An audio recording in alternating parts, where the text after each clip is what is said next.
ایک دفعہ کا ذکر ہے کہ جنگل میں ایک چھوٹی سی جھونپڑی میں ایک بکری اپنے چھوٹے چھوٹے بچوں کے ساتھ رہتی تھی۔ یہ چھوٹے بچے بہت پیارے تھے، بالکل کھلونوں کی طرح تھے۔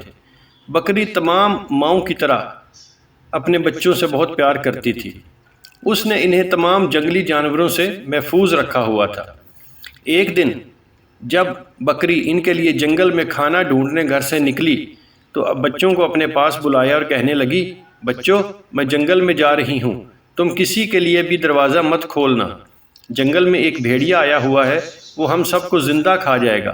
وہ مختلف بھیس بدل کر تمہیں بیوقوف بنانے کی کوشش کرے گا۔ بچوں نے پوچھا، ہم اسے پہچانیں گے کیسے؟ بکری کہنے لگی، بھیڑیے کی آواز کھرتری ہے اور میری آواز نرم اور میٹھی ہے، تم اسے اس کی کھرتری آواز سے پہچان سکتے ہو۔ پھر بکری کو ایک اور بات یاد آئی اور وہ کہنے لگی، بھیڑیے کے پاؤں کالے ہیں اور میرے سفید، آپ اسے اس کے پاؤں سے بھی پہچان سکتے ہیں۔ بچے کہنے لگے، ماں فکر نہ کریں، ہم اپنی حفاظت کر سکتے ہیں، آپ ہم پر اعتماد کر سکتی ہو۔ بکری نے اپنے بچوں کو پیار کیا اور جنگل میں چلی گئی۔ بھیڑیا دور سے اسے دیکھ رہا تھا۔ بکری کے جانے کے بعد اس نے کچھ انتظار کیا، پھر جھونپڑی کے سامنے آ کر دروازہ کھٹکھٹایا۔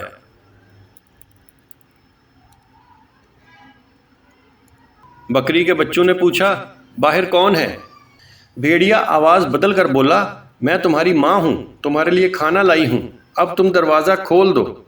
بکری کے بچے بھیڑیے کی کھرتری آواز پہچان گئے، اس لیے دروازہ کھولے بغیر ہی وہ چیخے، تم ہماری ماں نہیں ہو، اس کی آواز میٹھی اور خوبصورت ہے، تم بھیڑیا ہو، تم ہمیں بیوقوف نہیں بنا سکتے۔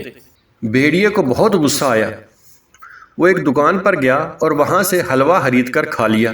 اب اس کی آواز بہت نرم ہو گئی تھی، چنانچہ وہ واپس بکری کی جھونپڑی میں گیا اور دروازے پر دوبارہ دستک دی۔ اس بار بھیڑیے نے اپنی دھیمی اور نرم آواز میں کہا، چھوٹی بکریوں، دروازہ کھولو، میں تمہاری ماں ہوں، تم سب کے لیے جنگل سے کھانا لائی ہوں۔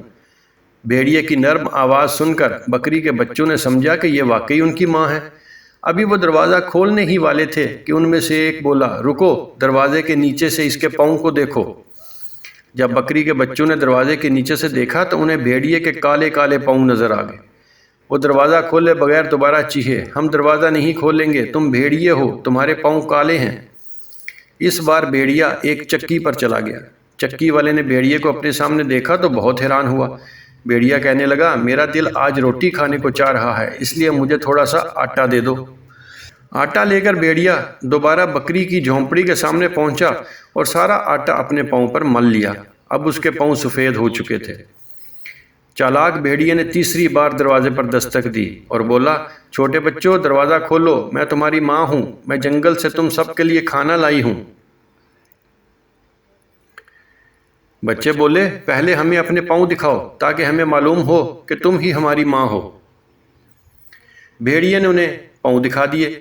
جب چھوٹے بچوں نے دروازے کے نیچے سے سفید پاؤں دیکھے تو انہیں یقین ہو گیا کہ یہ ان کی ماں ہے۔ انہوں نے دروازہ کھول دیا، مگر کیا دیکھا کہ سامنے تو بھیڑیا کھڑا ہے۔ چھوٹی بکریوں کو معلوم نہیں تھا کہ اب وہ کیا کریں، وہ چیختے چلاتے ادھر ادھر بھاگنے لگے۔ چھوٹے بچوں میں سے ایک میز کے نیچے گھس گیا، دوسرا بستر میں چھپ گیا، تیسرا چمنی میں چھپ گیا، چوتھا بچہ باورچی خانے میں بھاگ گیا، پانچواں الماری میں گھس گیا، چھٹا پردے کے پیچھے چھپ گیا اور ساتواں بچہ دیوار پر لگی بڑی سی گھڑی کے اندر چلا گیا۔ لیکن بھیڑیا بہت تیز تھا، اس نے ایک ایک کر کے ان سب کو ڈھونڈ کر پکڑ لیا اور کھا گیا۔ صرف وہی نہیں مل سکا جو گھڑی میں چھپا ہوا تھا۔ اب بھیڑیے کا پیٹ بھی بھر چکا تھا، اس لیے اس نے اسے ڈھونڈنا چھوڑ دیا اور گھر سے باہر نکل گیا۔ جھونپڑی سے کچھ دور ایک کھلا میدان تھا، وہاں بھیڑیا ایک درخت کے نیچے لیٹ کر سو گیا اور خراٹے لینے لگا۔ تھوڑی دیر بعد بکری گھر واپس آ گئی۔ جب اس نے دروازہ کھلا دیکھا تو سمجھ گئی کہ کچھ برا ہوا ہے۔ وہ چیخنے اور رونے لگی۔ جب گھر میں داخل ہوئی تو دیکھا سب کرسیاں اور میز الٹی پڑی تھیں، پردے پھٹ گئے، بستر بکھرے ہوئے تھے، تکیے اور چادریں سب فرش پر پڑی تھیں۔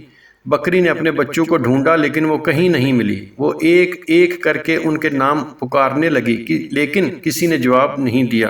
جب ماں نے آخری بچے کا نام پکارا تو وہ گھڑی کے اندر سے چیخ اٹھا، ماں، میں دادا جی کی گھڑی کے اندر ہوں۔ ماں بھاگ کر گھڑی کے پاس گئی اور اپنے بچے کو وہاں سے نکالا۔